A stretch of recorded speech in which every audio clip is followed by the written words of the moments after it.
Love these sorts of skies right before the storm comes and everything gets just super windy. And there's this strange,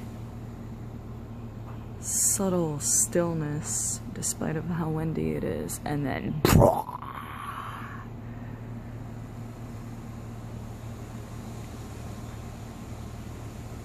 the sound of those trees, yes.